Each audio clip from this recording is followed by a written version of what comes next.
Hello, can everyone hear me? All right. This is the Ithaca Generator Makerspace, and my name is Lawrence Clarkberg. And what I thought I'd do today is give you a tour for the first 15 minutes or so, and feel free to ask me questions. I suppose if people are asking me questions, they would appear in the chat window. Is that correct? Um, and um, and uh, and then what I thought I'd do is tell you guys a little bit about my own career path that started with a generator and ended up with making art cars for the Burning Man, and which perhaps the most dramatic was our an art car I made that is a giant rideable unicorn that you could see in the photograph for this event. So, and if anyone has any questions of any kind, about technical questions are welcome, or sociological questions, or logistical questions about the generator or my artwork. I'm glad to answer questions. So I'll just begin. Ithaca Generator was founded in 2012 by about a dozen of us, and we started renting out a basement in the Journal building in Ithaca in a special little retail spot called Press Bay Alley. And we are one of several innovative entrepreneurial groups that make up this little alley. There's a donut shop here and a circus school. And at one time I owned a bike shop in this Press Bay Alley. And it's a cool little place to hang out. There's now a brewery here and a shop that sells hand pies. So my favorite thing to do for dinner is get, a hand pie and a beer. And it's just a wonderful place to hang out. And a year ago, we moved into a new space above ground. We started out in the basement, and now we're above ground and in a big open room that has like a beautiful trusses, as you can see, that are like well lighted and good ventilation. So we're really happy here. And you can see here's some model airplanes. At one point, we had a model airplane club started up last spring, but then you know what happened with COVID. A lot of the clubs were shut down and haven't started up again, and we're just now starting to get back going with our activities. I suppose a lot of makerspaces have this problem, trying not to spread the disease. So we currently, our board has limited the number of people in the space to 6 people at a time. Oh yeah, and everyone's supposed to be wearing a mask. I guess I'm not doing that, but no one will mind, I hope. And we have a policy, everyone should sign in, and so that if someone did realize they had COVID, we could contact everyone and tell them to get tested. So, it's a kind of a drag, but that's the way things are now, and we're bouncing back. I don't know if anyone else out there is like running a makerspace and wants to know more details about how we're handling it. But basically, we're trying to, I'm the educational coordinator, and I'm trying to schedule clubs and events spread out through the week. So there aren't too many people here at any one time. So, okay, I would love more details, challenges, solutions, anything. Yeah, so someone out there, Ryan, I guess, is helps run a makerspace somewhere. Oh yeah, Splat Space, Makerspace in Durham, North Carolina. Cool. Oh wow. So people are logging in from all over the country. That's cool. Yeah. So basically, when COVID hit, we had just like had a big push to increase our membership, and we're all volunteer organization, and we rely on our membership dues to pay the rent basically. And so we had, I think, at like 70, 75 members, each paying between $20 for the basic membership, 35 is the standard, and then $75 membership gets you a key. That's how we had worked it. And then we like gradually climbed up to like 80, 85 members, and that started to be enough to pay the rent for our new space here. And then COVID hit and we've gradually slid down, but surprisingly, people have still held on, are paying for their membership, even though I'd say only about 10 or 15 people actively use the space, and the other 60 people are like still paying membership because I think they just want to support us because we're doing good things. So that's cool. Okay, yeah, and Ryan says we have similar pricing and options. We had 55 members pre-COVID and 42 now. So, that's pretty good, I think, considering that, there's a lot of limits on how we can use the space. And so, someone says, how do we advertise, recruit for members? Well, the biggest thing I think has been our classes, because a lot of people I find aren't comfortable using the equipment just right off the street. A lot of people have never used a laser cutter or a 3D printer, but when we start offering classes and giving them detailed instruction, of course, then that makes it much more realistic in their mind that they can use this equipment and do something interesting. So yeah, I could walk around a little bit and give people a tour. So we have our space divided up into what we call seven areas, and each area has a volunteer area captain that manages that space. And ideally, if something breaks, they're the ones responsible for fixing it. The problem, it is an all volunteer organization, and I find you can't really ask too much of volunteers. Like, people are willing to put in maybe a couple hours a month, and if you sort of have needs beyond that, the Makerspace really should start hiring people to do those things. But it's been a really tough financially trying.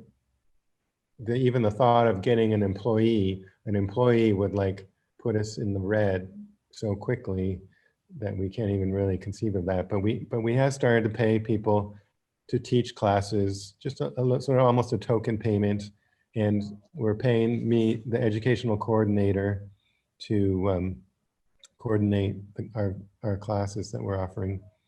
But I'd say that's the main way to bring people in, is start offering classes. And so each area captain ideally teaches the classes. So that's 7 people teaching classes. We offered and then another thing we did is we made the core classes free. Like we decided there's 2 different kinds of classes: core classes and special classes. Like, the core classes are important to teach people how to use the equipment so they don't break it. So that's, and then we made the core classes free. We advertise classes mainly on Facebook, and then we have a MailChimp newsletter that we send out quarterly.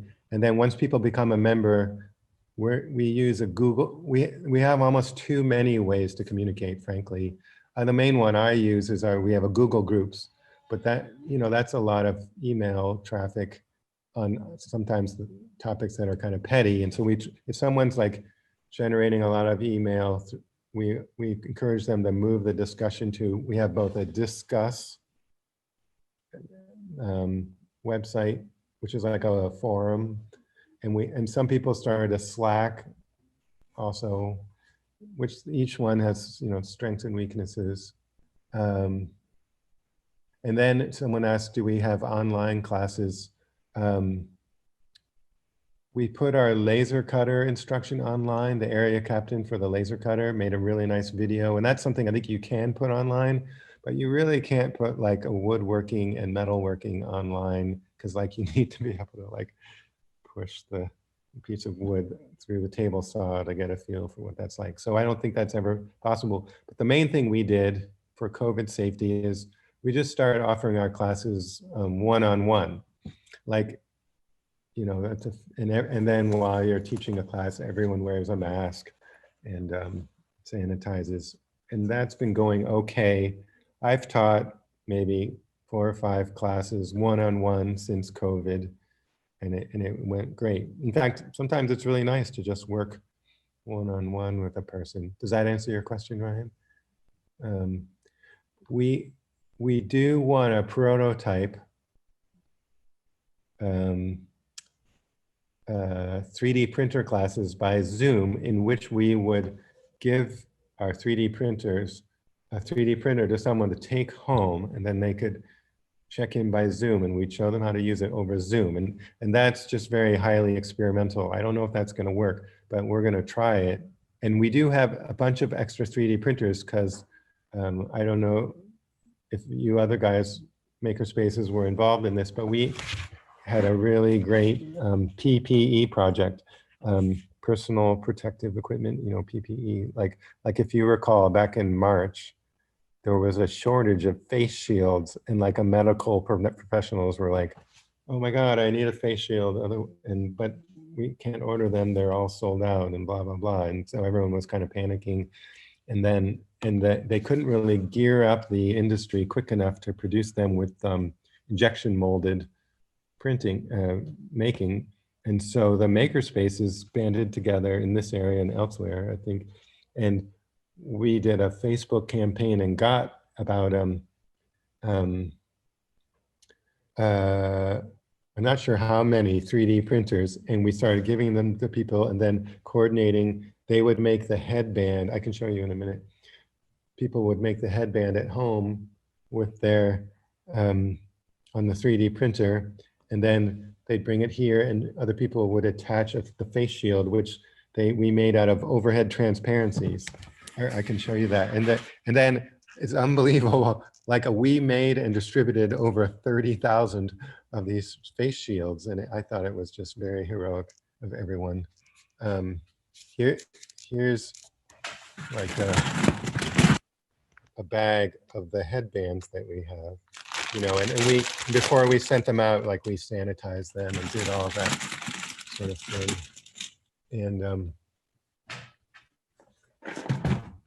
And here's the overhead transparency.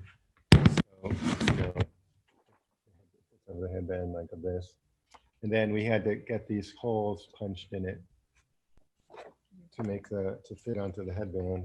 So we had someone nearby with an antique letterpress that they fit with a punch system. So that was a cool project. Yeah, 30,000. And then our president at that time, Elliot Wells, he like couldn't stop. Like he's kind of an unstoppable person. And so now he's doing this project to help out people affected by the forest fires on the West Coast. So he has all these, you can see here, air filters. And he's like experimenting with how to make a DIY air filter that can protect people against inhaling all the smoke from the forest fires. And I don't know what this is. Like this is some sort of 3D printed attachment. Maybe it goes on the air filter like that. I don't know. And then if you see behind me this enclosure with like plastic in it, this is a testing room for testing the air filters. So if you can see inside there, he's got like an air filter in there, and I don't know if he puts smoke in there or what he's doing. It just sort of appeared one day. Like that's how things happen at our Makerspace. Like it's what Elliot calls a do-ocracy. Like if you think something needs to be done, then you just better do it yourself and ask, ask for forgiveness later. That's kind of how things operate here. I don't know if it's the same at your makerspace, but and occasionally that can lead to disagreements and unhappiness. But in general, like we have so much more freedom of expression and freedom of to experiment than any other sort of organization. Like you could never do this in your workplace. You'd have to like ask your boss or ask the government or get your lawyer to agree to it or whatever. I don't know what, but like in a makerspace, you can just like go for it. So and then like, oh, for example, I don't know if anyone out there has any experience with pottery kilns, but this might be a good group to ask. I don't know how many people are logged in, but like we have this, we got these kilns. I don't know if you can see, and we started making a bunch of pottery with them, and then we discovered the kilns weren't getting hot enough. Like they're supposed to get to what you call like a cone 6 or something. Oh, I have 25 attendees. Oh, cool.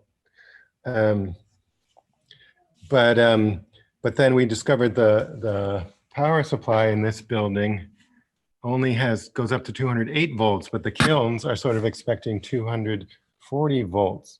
And then we asked the electrical company to install some sort of voltage booster, and then you can see what happened. Like, boom, there was a big fire actually, and luckily someone was here and they put out the fire. Anyway, I probably shouldn't say this to everybody, but like it was a bad thing. But that's kind of what happens in a makerspace. But luckily we're all capable of dealing with those sort of problems.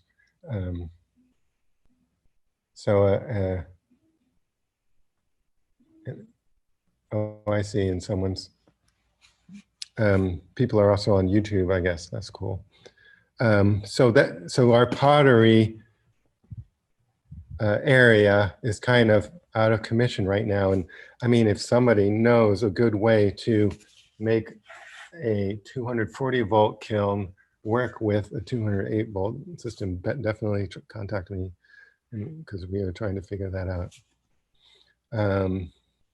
And then I'd say someone asked me how to recruit members. I'd say the #1 tool that everyone is just crazy about, it's our flagship tool. And we've had this tool for maybe like since 2013 or 14 or so, is our Zing laser cutter. I don't know if you can see it. There's our Zing. And like this little guy has is often working like several hours a day laser cutting for people. And several of our members have started Etsy businesses using this machine. Like one of our members makes Ouija boards, Ouija boards like with a seance or whatever, and selling those on Etsy. And then another one of our members makes jigsaw puzzles for weddings, like the guests of the wedding write their name on the jigsaw puzzle. Anyway, and that proves to be like a profitable business. He makes a living making these jigsaw puzzles with our laser cutter. But yeah, I would say the #1 tool for a makerspace to have is a laser cutter. Like this is like the quintessential tool that no one spouse would approve the purchase of it for a single person, but if a group of people get together, then it's a great tool to have. And I do recommend the Zing, the Epilogue product. Their tech support has been wonderful, because like there are a lot of cheaper laser cutters, of course, but we want, since it's in a public space, there's a lot of wear and tear on it, and it's been invaluable to have their tech support. And we found actually that after using it for like 7 years, the laser tube actually wore out, like it stopped being consistent, and we just had to have the laser tube replaced. And our area captain, Nicole Marino, replaced it herself, and it's been working great since then. But I'd say, yeah, show people what a laser cutter can do, and people like are willing to sign up and make stuff, I feel like. Or here's another Elliott project. Our president, Elliott Wells, actually made this a video game console. And it can play like every video game since like 1973. Like but it's got just, this whole thing is run, it's actually, it looks like a commercial product, but it's actually handmade by Elliott. And it runs a little Raspberry Pi, you know, those computers that are just like this big, and it has all the video games. Yes. Oh, but, and our current president is named Ariana, when Elliott was president, he made this video game. And we have several electronics workstations, but I have to say, they haven't got much use during COVID, but back in the day, we had people teaching classes, you know, I'd say our go-to electronics product is the, of course, is the Arduino. I don't know, like if you guys make stuff with the Arduino, but it's a great little microprocessor. So we've got like a whole bucket of them that people can use. And one of our members actually owns a hobbyist electronics manufacturer called Wicked Device, and they make their own Arduino product. And they also make a product called the air quality egg, which it's a low budget air quality monitoring device. In fact, Elliott is using Vic and Dirk's air quality egg in his back there, the filter testing project. And we got lots of laser printers. As I said, we bought a bunch, 3D printers. We bought a bunch of them for the PPE project. And our 3D printer members decided that like this Creality was a good low budget and pretty respectable brand. I mean, people have trouble with it. Personally, 3D printing is really finicky. Like it's hard to, you know, the nozzles clog and everything. I prefer a good arc welder. That's my thing. As you'll see, I guess in a few minutes, I will share my screen and show you some of the stuff I've done with the generator. Looks like someone is printing something here. I don't know what it is, but we have a couple really nice 3D printers and some really generous members who are willing to share their knowledge with our membership. So that's been invaluable. We also have a lot of sewing machines and a loom and some textile stuff. So that I can just tell you the 7 areas that we have are, as we just saw, 3D printing, laser cutter, ceramics, and textile, and electronics. And then at a separate space, I don't know if I should go show you because I might lose the Zoom connection if I walk around outside, but we do also have a separate room with woodworking equipment, basically table saw, band saw, lathe, and then a metal working room where I'm the area captain of the metal working room. And we have a MIG welder, TIG welder, a couple metal chopping tools, and so maybe that's a good segue to, I wanted to take a little bit of time to show everyone my own path to the generator. And I was going to do like a slideshow, but instead I wrote an essay on medium.com, if everyone knows that, medium.com. And oh, you have a comment and question above in the chat. Do you have any part? Oh, here, sorry, I missed that. Sorry, I don't have my glasses on.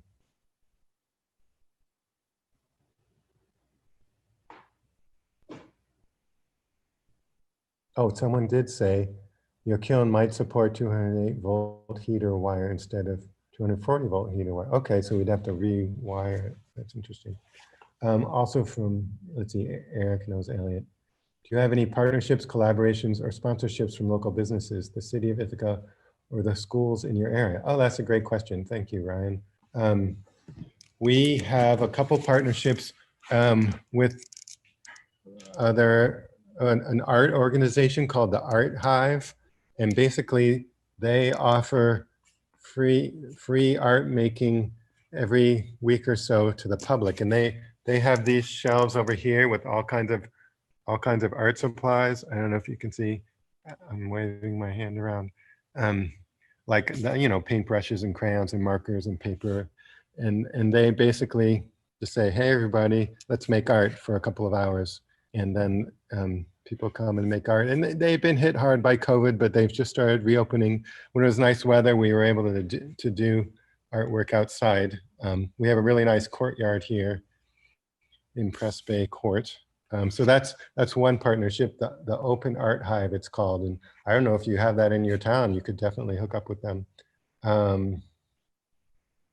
I don't know that we have any sponsorships by local business other than, well, like I said, one of our members has a hobbyist electronics business called Wicked Device, and they are have been very supportive of us over the years. The city of Ithaca. So, I mean, we've done various events when we've worked with them. For example, one thing I was going to get into, but I can show you now, is we've often participated with the Downtown Ithaca Alliance, it's called. It's a partnership of businesses, and they sponsor the First Friday Gallery Night. So every first Friday, so once a month, the local galleries get together and show their artwork and often serve wine and cheese. And it's like a nice occasion to stroll around town and look at artwork.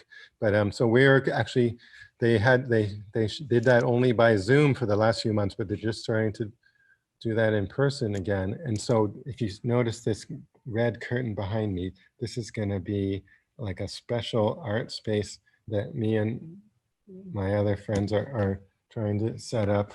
And so right now, we have a couple of our artwork here.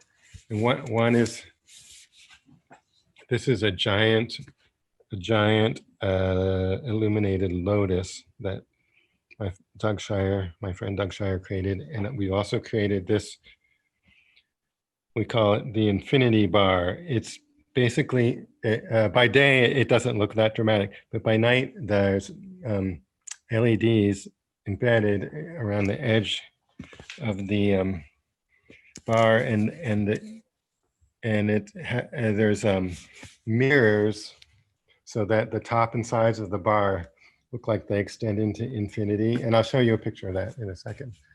So that's one thing we're working with the city of Ithaca for that First Friday gallery. I don't know, is there anything else, Judy? Can you think of any other partnerships we have? But over the years, we've done various things. We've, a lot of it is individual members doing stuff. One of our members is working with the History Center at the, Ithaca has a very active history organization, and he's working with them to help people document their lives. He calls it the Ancestor Project. That's our member, Jerry.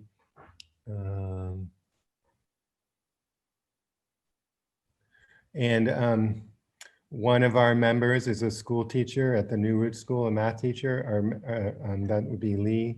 And he sometimes brings his kids here.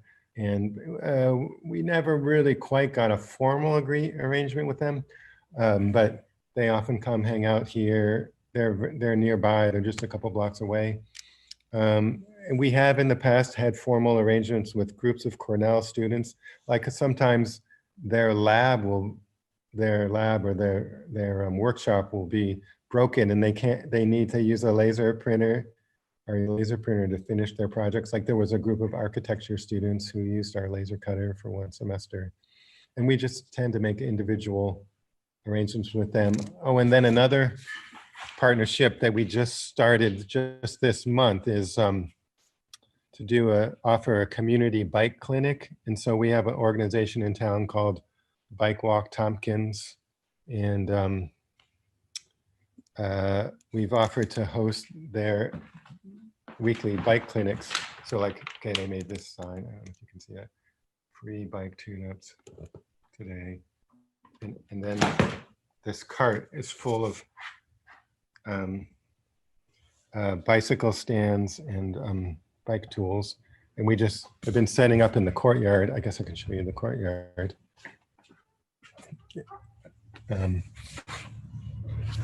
Like we have this beautiful space here. This is Press Bay Court. And these are all the shops. These are their shops. Like there's next door we have a lingerie shop. Yeah, Adrina runs that. You know, I did some of the vinyl cutting for her one day for some of her signage. This is Bramble is a herb shop. They've been pretty, not so much COVID.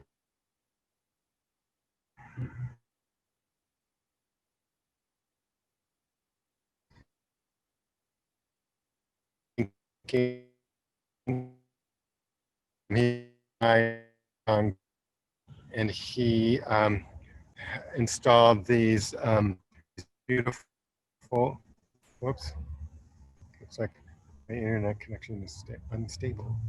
He installed these beautiful community gardens and like in part of the farm share, I'm actually allowed to pick these. So I'm just gonna have to use. Okay. Wow, that's pretty sweet. All right. So it looks like, well, I have another 10 minutes, but I'll just show you guys some photo. And then we have the donut store next door. So, I mean, we got it good in Press Bay Court. But I'll show you some pictures of my own projects. Basically, my interest is in electric bikes and electric vehicles. And so with the generator, I was able to do a lot of that sort of thing. So let me see if I could share my screen. I wrote this essay about what I'm calling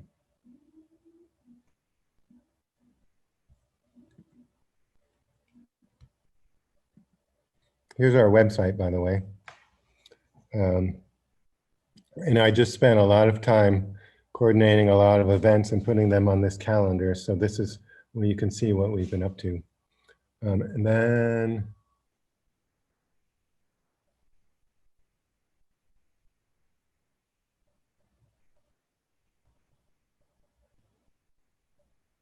on medium.com, I have my article.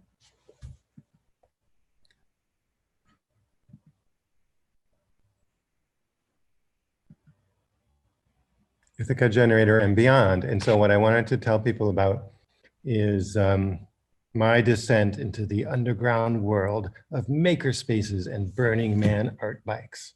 So I'm trying to give it sort of an edgy spin, as you can see. But this is me and my friend Doug on the giant rideable unicorn that we made. We call him Sparky. And this is actually my career now, is like driving Sparky around to festivals and parades and stuff all over America.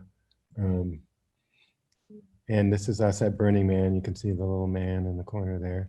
But this is how this is how I got started doing this. Is like in 2012. So that's what, 8 years ago. A bunch of us weirdos like found this space in the basement of this building, and the idea of a makerspace was a new thing, and we fixed it up. Here's Mark is one of the, I don't know if can you guys see me pointing? Anyway, Mark is one of the original founders, and Mark's wife Claire and I and this other guy Jose we made this a dragon Barbie car, race car. That was like the first electric vehicle I had made. And you can see we raced it at the World Maker Faire in Queens. And you can read the story, but basically we had this tilting mechanism so that it could like lean into the corners, and then but it like slammed into the curb and the whole steering column broke off, and then Claire like got a welder and welded it back together, and then we were racing around it, and that particular race had something called Moxie points, and if you could do something that the crowd thought was cool, they could press a button on a board, and your score would also include not only how fast you went around the track, but the number of Moxie points.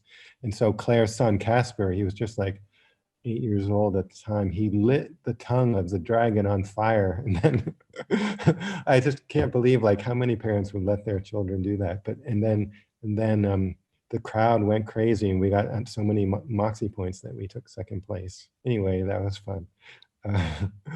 I can't see the chat anymore. I don't know if people are commenting on that. I guess, is that bad parenting? I don't know. Anyway, whatever, it was fun. And then the next thing I made is, this is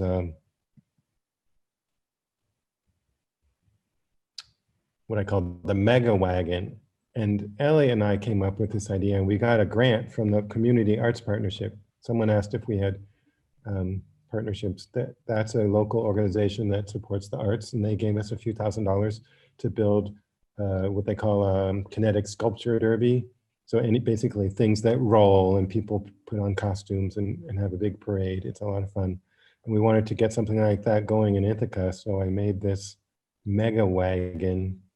And then I had my friends from my local ecstatic dance group like dance around on it and play music and stuff. And then so this is my friend Doug, and that's when I just started to get to know him. And you can see he's kind of an interesting person. And so then Doug came to me the next year, and he was like, Lawrence, we need you to weld together a 15-foot by 12-foot platform that's electric bike powered to carry our 30-foot tall bamboo puppet. And I'm like, what? Seriously? Like, what is this for? And so we made it. This is half of it. So you can see, basically we took a fat bike and then chopped it in half, and then extended it with these steel tubing. And then we put an electric motor on it. This is the BBS HD motor. That's the go-to motor we use in Ithaca. And then we took two of these and put them together. And then our friend Carl made this giant bamboo puppet. And the purpose of it was, I don't know if you guys have heard of this art festival in Nevada called Burning Man, but Carl and Doug had been going to Burning Man for several years, and they were building more and more elaborate art cars and costumes and things. And so then this is the final product at Burning Man. You can see it's like this mast holds up this bamboo puppet, and it's got electric lights, and it had a really great sound system. So we just went to this art festival in the middle of the desert, and we drive around, and wherever we stopped, like people would just start dancing, and the puppet would move around, and it was just incredible experience. And we just did that for a week. It was really fun. And then we're like, yeah, we gotta keep doing this and do something even better. And so then Doug and Carl had this idea to make a unicorn. So here we are at the generator. This is the metal shop that I didn't show you, that's around the corner here. And we started welding together this thing, and then Doug got this cart off eBay, and we attached this body to the top here, and then we put on arms and legs and put a sparkly skin on it, and then so you can see like it's a unicorn that people can ride on, and we put an electric motor on it. It's pedal powered, but it was a little hard to pedal. Like we could have as many as 4 people on this thing, like 2 people on top and then 2 people on the bottom here. So Yeah, and then we took that to Burning Man as well, and it was a big hit. And I was like, you know what? We're really good at this art car thing. And so I decided pretty much to do that full time, and that's what I do now. Doug is kind of the brains of the organization, and he does a lot of the paperwork. I hate doing paperwork, which is great. Like, he's great at writing grant proposals. Like, if you can find an artistic collaborator who is good at writing grant proposals, like, you can have it made in the shade. And then I just get to do the fun stuff like the welding or you know, taking it around and helping people climb up and down. So then Doug and I, and this gets to be the appeal part of my presentation. Doug and I saw this movie called The Meow Wolf Origin Story. And I don't know who out there knows about Meow Wolf, but it's this totally cool interactive art space in New Mexico. And Doug and I saw the movie of how they got started. And we're like, we have to do that. And so we started our own group last spring. We had like 30 or 40 people who were helping us and all excited about it. And we call it Beyond. And then COVID hit and a lot of people sort of drifted off, but we've kept a core group of people working on it. And Doug and I have continued to make stuff. And so I think I just have a few minutes left. I will just show you some of the things we made for our Beyond project. And we're sort of stockpiling these artwork in a warehouse. At some point, we're gonna, you know, get a big space. The Meow Wolf people converted an old bowling alley into an interactive art space. But this is at a party in Rochester, actually. We installed this plexiglass, laser cut plexiglass wall, and then you can see our lotus, our giant lotus in the background. And then in the corner here, you can just barely see our augmented reality sandbox, which, okay, here's a bigger picture of that. This is a cool thing, a cool project that we built. This sandbox has a projector, of course, projecting this topographic map, but the map is onto the sand. The map is accurate to the shape of the sand, which is cool. And it uses a Wii sensor to detect the level, the height of the sand. And then if you hold your hand over the sand like we're doing here, then raindrops fall and the hollow spots of the sandbox fill with virtual water. So that's one of it. And that project was pretty easy to make because all of the software is already done for you, and it was made by the United States government. So basically we own it.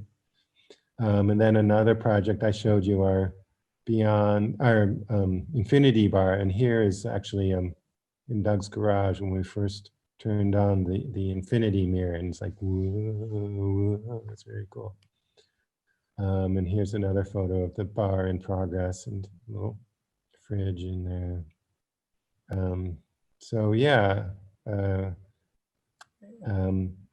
so we've been starting to get our Beyond group back together, and we've had a few gatherings in the area, but hopefully, you know, that we'll get the ball rolling again. And I just have one last picture here of this is a temple we made out of steel at one of the locations where we've been holding our events. And so we're just like gradually, I'm going to stop my sharing, but we're just gradually getting the ball rolling again with Beyond. And I encourage anyone who wants to get, oh, it looks like I was breaking up. Okay, I was back. I have 3 minutes left. Should artists who want to join Beyond also join the Ithaca Makerspace? No, I wouldn't say it's necessary, but if you live in Ithaca, it would be worthwhile because you could use the tools here. But we're collaborating actually with, if you guys know Pat Rapp and Alan Schechter and Josh Pisano, I think his name, and they're been working with us. Josh is really good at projection art, and Josh and Sheck are good at building like big wooden man effigies and then burning them down and stuff like that. That's all the time we have. Thanks for a great presentation. Thank you.